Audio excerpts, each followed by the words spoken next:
నాగర్ కర్నూలు జిల్లా లింగాల మండలంలోని నల్లమల్ల లోతట్టు ప్రాంతంలో మనసు కలిచే సంఘటన ఒకటి చోటు చేసుకుంది. ఈర్లపెంట గ్రామానికి చెందిన చెంచు గిరిజన మహిళా మండలి గురువమ్మ అనారోగ్యంతో 10 రోజుల పాటుగా ట్రీట్మెంట్ పొందుతూ నిన్న సాయంత్రం మహబూబ్ నగర్ ప్రభుత్వ హాస్పిటల్లో మృతి చెందింది. ఆమె మృతదేహాన్ని స్వగ్రామానికి తీసుకెళ్తున్న 108 అంబులెన్స్ సిబ్బంది మార్గ మధ్యంలోని శ్రీశైలం రహదారి ఫరహాబాద్ చౌరస్తా వద్దే వదిలేసి వెళ్లిపోవడం అందరినీ షాక్కు గురిచేసింది.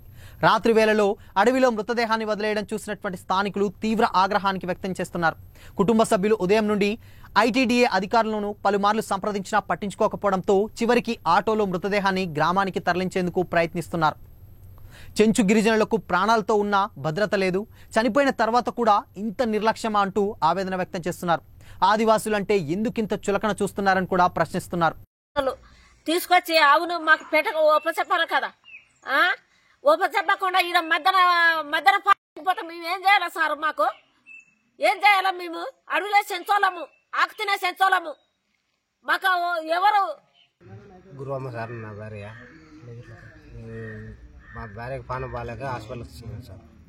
తీసుకపోతే ఇంకా హాస్పిటల్ చూపించుకొని ఆయన చనిపోయింది సార్. చనిపోతే అంబులెన్స్కి ఫోన్ చేయమని సార్ ఫోన్ చేస్తే సారు ఇంకా ఫోన్ చేసి అంబులెన్స్ వస్తుంది, ఇంకా ఒక గంట పైన ఆగాల అన్నాడు. అడిగిన సార్, ఆగిన కానీ రాలేదు సార్.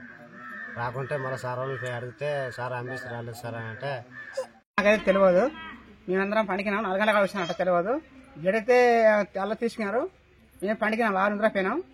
సార్లు వచ్చినా మాకు ఇంటికి ఫోన్ చేస్తారు, ఓర్లేసిలో ఫోన్ చేస్తారు కానీ కాకపోతే మేము ఉంటాము. నేను కాకపోతే కానీ 6 గంటలకు వచ్చినా మేము అందరం పండుగ 4 నిద్రపోయినాం. తెలియదు. వచ్చి పిన్ని మొత్తం వదిలేసి వెళ్ళిపోయినారు.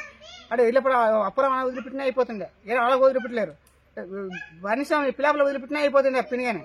వచ్చి వదిలిపెట్టి అమ్మ వెళ్ళిపోయిన దిగపడతా చేస్తానే ఇప్పుడు వెళ్ళిపోయారు వాళ్ళు.